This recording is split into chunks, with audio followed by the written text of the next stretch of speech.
Olá, boa noite. Meu nome é José Antônio Lima, eu sou jornalista, professor da pós-graduação de jornalismo da Faculdade Casper Libero, aqui em São Paulo. A gente vai fazer hoje o painel com o título Dados, Algoritmos e Fact-Checking na Batalha Política contra as Notícias Falsas. Muitos assuntos, né, assuntos complexos para a gente falar em tão pouco tempo. E para isso a gente está aqui com o Gilberto Scofield Jr., da agência Lupa, e o José Lázaro Ferreira, do Livre.jor. Né? Eu acho que eu vou pular apresentações mais estendidas para que a gente possa já partir para a conversa. Eu acho que isso pode ser mais interessante aqui para esse painel. Né?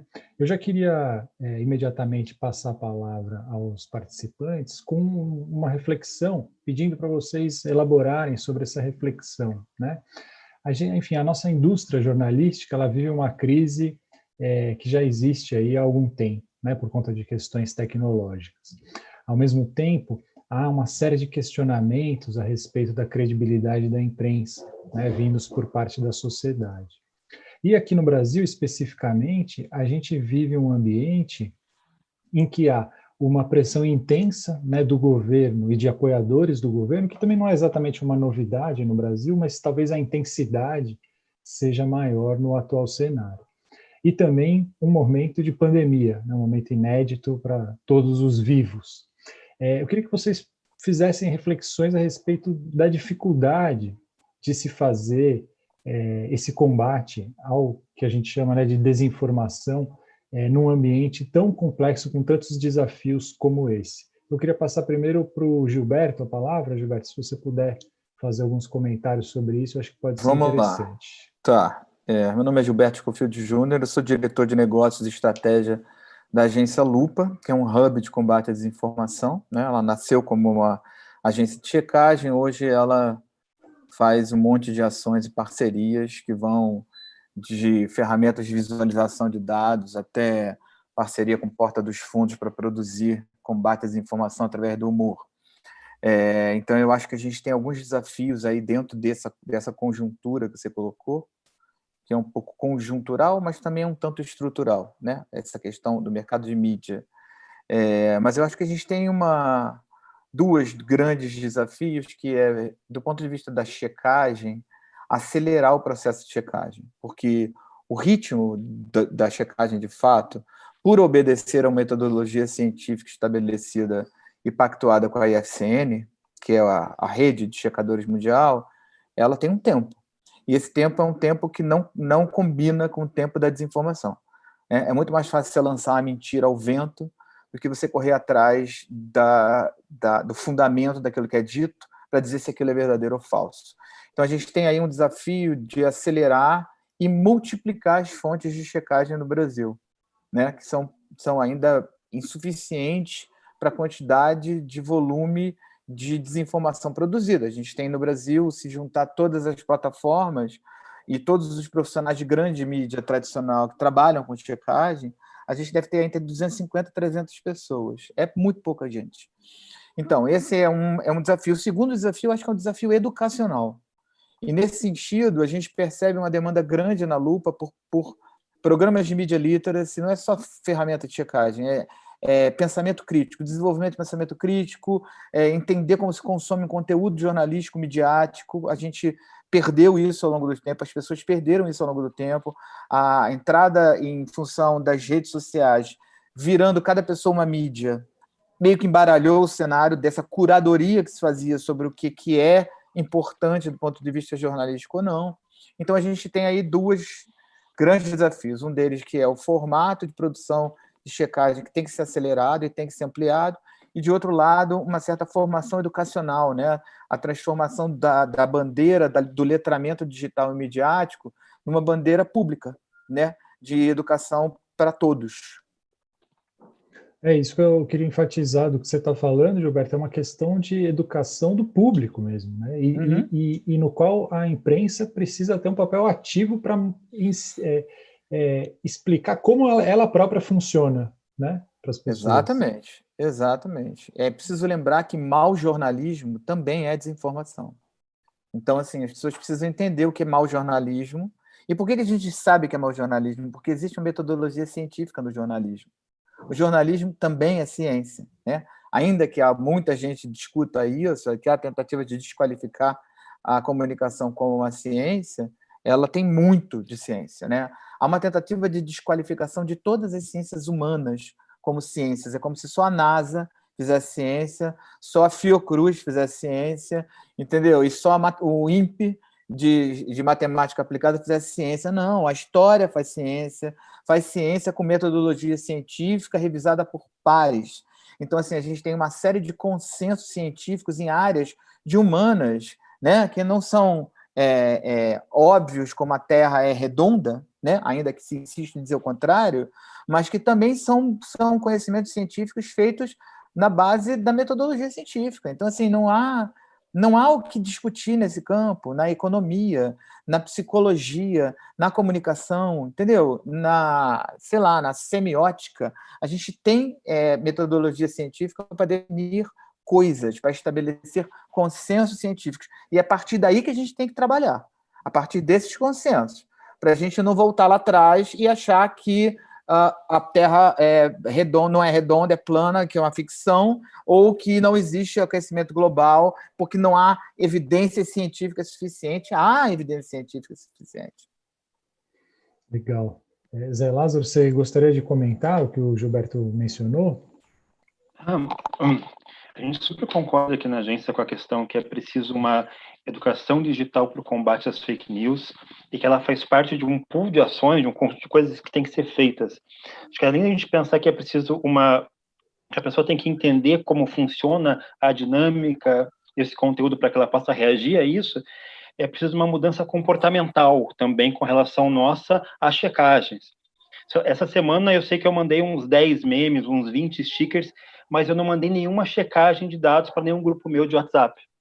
Então, a gente precisa criar o hábito também de compartilhar esse conteúdo na mesma velocidade e quantidade que o conteúdo falso. Precisa criar essa postura de melhorar a maneira que a gente consome a informação. A gente costuma, aqui em Curitiba, a gente vai nos cursos de jornalismo, que tem uma falta, tem uma lacuna de treinamento em checagem de dados.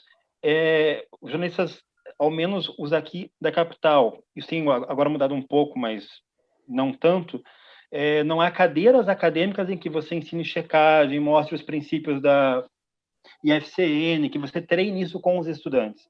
Então, a gente percebe que tem essa questão de uma dieta de informação. As pessoas precisam entender que, da mesma maneira que elas tiram o bacon do almoço, elas têm que tirar um pouco da desinformação do cardápio de consumo de notícias. A gente tem que começar a ver essas coisas com uma forma um pouco mais orgânica, eu acho.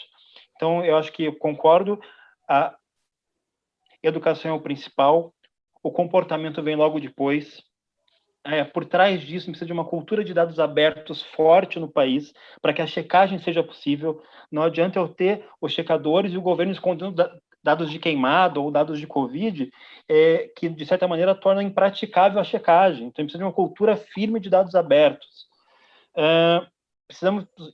Precisa haver mais reflexão acadêmica para que esses consensos sejam claros sobre o que é fake news, para que os conselhos acadêmicos possam embasar leis de responsabilização de quem gera conteúdo falso. Então, a gente não... Hoje tem, se não me engano, tem um projeto na Câmara para tipificar fake news. A tipificação da fake news depende de um consenso acadêmico que não está tão posto assim. Hoje, se você for no Cielo, tem 8 artigos acadêmicos sobre fake news. Eu fui olhar antes da nossa conversa. Tem 125 artigos, que é muito pouco no periódico CAPES. Sabe? É muito pouco perto de uma base de dados que tem milhões de artigos. Então, a gente tem que consolidar melhor essas coisas, educar, mudar o comportamento, cultura de dados abertos, consenso científico capaz de embasar uma responsabilização efetiva e correta, sem perseguição, para quem gera conteúdo falso, e daí cobrar das mídias sociais mecanismos de controle da audiência sobre as fake news. Coisas que, enfim, que a gente possa fazer denúncias efetivas ao Facebook, ao Twitter, ao WhatsApp, para controlar a disseminação super veloz, muito mais veloz que a checagem. Isso eu super concordo com o Gilberto.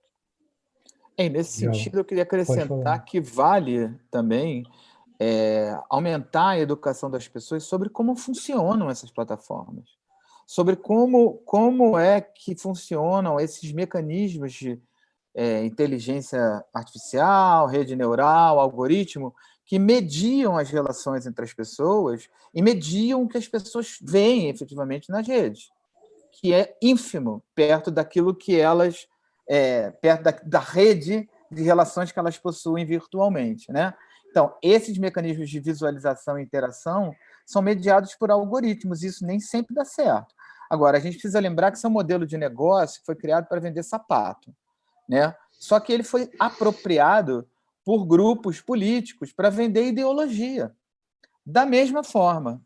E assim, as pessoas elas precisam também compreender que elas têm uma relação de consumo com o conteúdo, da mesma forma que a gente tem um relacionamento de consumo com roupa, por exemplo. Eu, particularmente, não conheço ninguém que compre roupa porque está com frio, está com calor.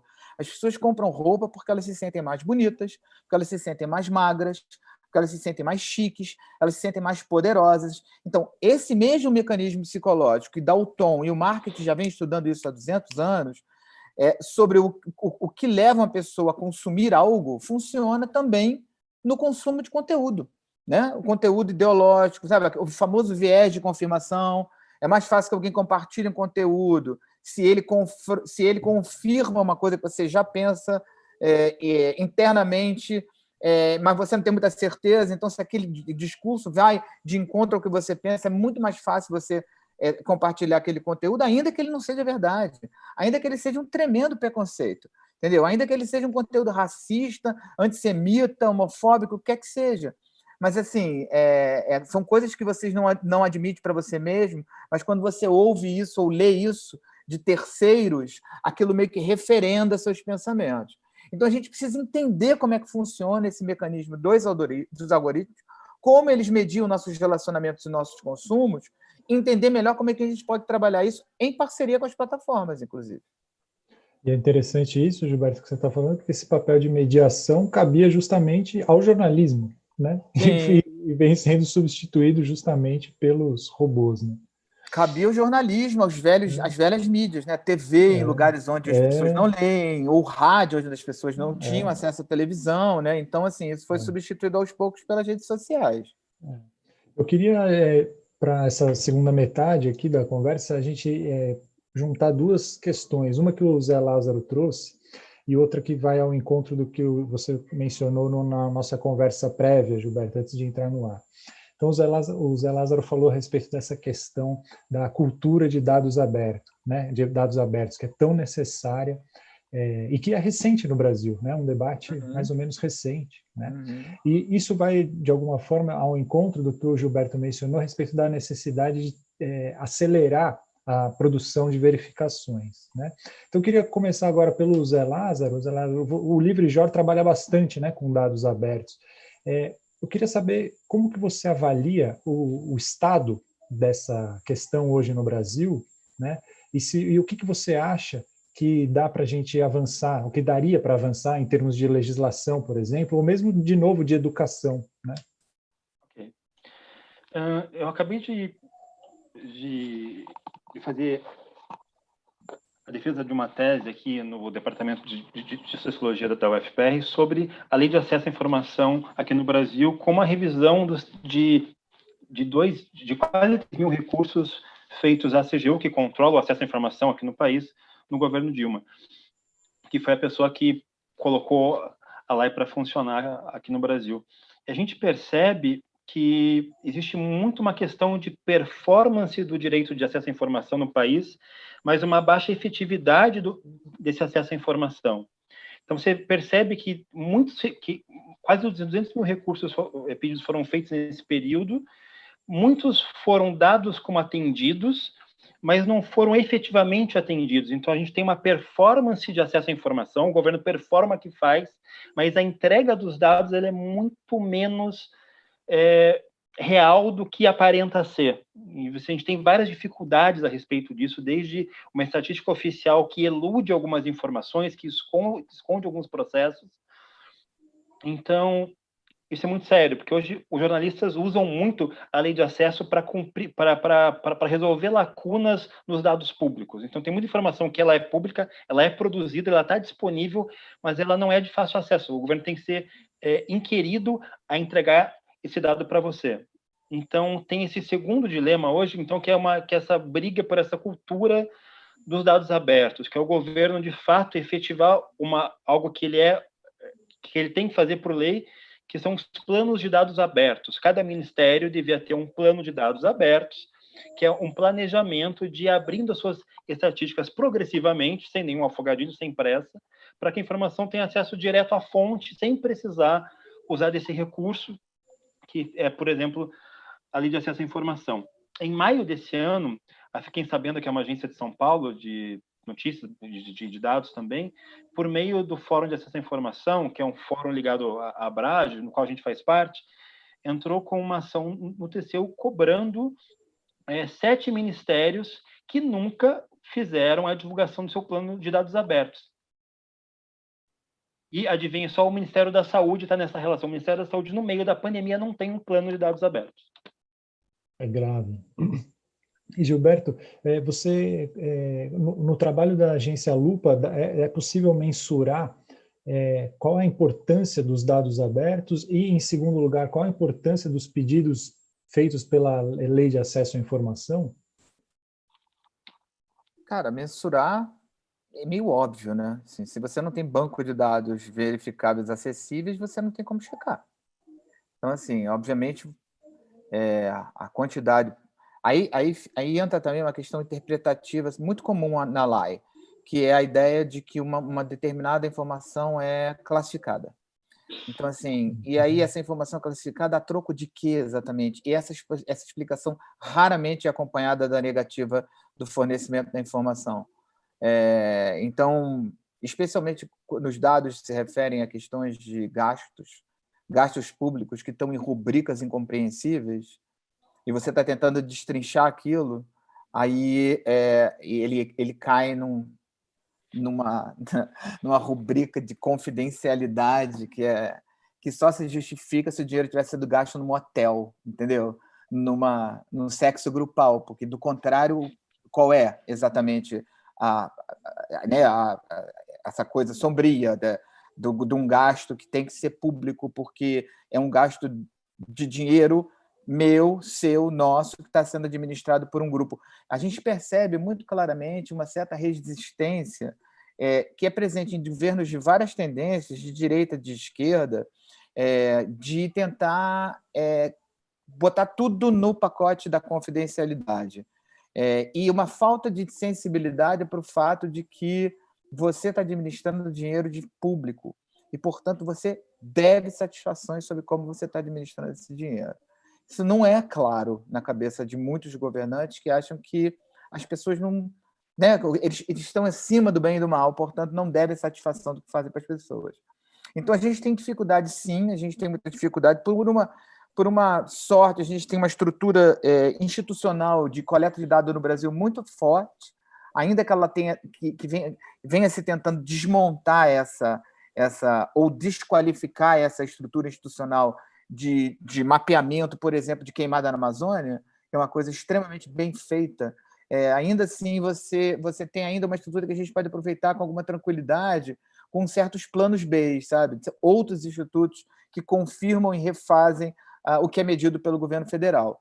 Então, assim, mas de qualquer jeito é um espaço de briga, é um espaço de luta. A gente tentando puxar a transparência e um outro lado tentando acobertar e não deixar esses dados serem transparentes. Então, é preciso estar atento, preciso estar alerta, é isso aí. Pois eu acho que essas duas pernas da nossa conversa, né, a questão do bem público, né, que no Brasil é tão difícil de se lidar, desde a quadra na esquina de casa, que pode ser pública, mas ela é tão maltratada, né? O jornalismo, tudo bem que o jornalismo no Brasil ele é, em larga medida, feito por empresas privadas, mas ele é um bem público, né? A informação é um bem público e a transparência é um bem público. Exato. E o cara é um servidor público. Pois é. Ele é servidor público. A palavra diz tudo. Ele está aqui para servir, não para esconder. Pois é. Então, acho que, em alguma medida, a educação, né, e a pressão para que haja mais transparência são os caminhos aí para tanto esse lado do combate à desinformação, quanto o lado da transparência vinda, né, do governo, né, do ente estatal, acho que são, de alguma forma, podem ser trabalhados por esse caminho da educação. Não sei se você quer acrescentar, Zé Lázaro, alguma coisa? Tem uma coisa que a gente está começando a fazer agora que eu acho interessante e importante, que é tratar o acesso à informação em termos de advocacy, organizar essas entidades para entrar na justiça pedindo acesso a dados, fazer um pouco o que vários movimentos de direitos humanos já fazem, mas a gente que tenta achar informação e catar informação por aí não tem feito muito. A Fiquem Sabendo faz um pouco, o artigo 19 faz um pouco, a Transparência Brasil faz outro pouco. Acho que a gente precisa começar a se articular melhor, talvez, e com mais intensidade, em grupo mesmo, de fato, para que a gente consiga usar o advocacy a favor desses dados abertos. É uma coisa que está aí para ser feita, que a gente poderia investir mais nos próximos 2 anos, que vão ser bem propícios para isso, eu imagino. Legal, tá ótimo. Eu acho que a produção deu um recado, né? Daniel poderia confirmar alguma sobre o tempo? Já está ótimo, então. Gilberto, você tem algum comentário final para fazer antes do encerramento? Não, é isso. Eu tenho só uma certa urgência eu acho, de desenvolver essa questão educacional com as pessoas. Eu acho que elas precisam entender melhor como funcionam os mecanismos de intermediação de algoritmos no consumo de informação, como funciona as estratégias de desinformação e manipulação nessa guerra de narrativas que a gente vive hoje, né? E como é que você pode se preparar melhor para evitar cair nesse tipo de manipulação clássica, né? Manipulação clássica de discurso que ganhou em ritmo por causa do próprio business model das plataformas, que acelera isso, e por conta das redes sociais também, que deu um ritmo a isso que a gente nunca viu. Legal, tá ótimo. Gente, eu queria agradecer, de novo dar os parabéns pelo trabalho tanto da Agência Lupa quanto do Livre Jor. Pessoal que está assistindo, compartilhe o trabalho das agências de checagem, né? Lembre-se, vamos tratar o jornalismo como um bem público também, informação é o que vai informar melhor a nossa cidadania, certo? Então, muito obrigado, e agora a gente pode encerrar, então. Muito obrigado. Valeu.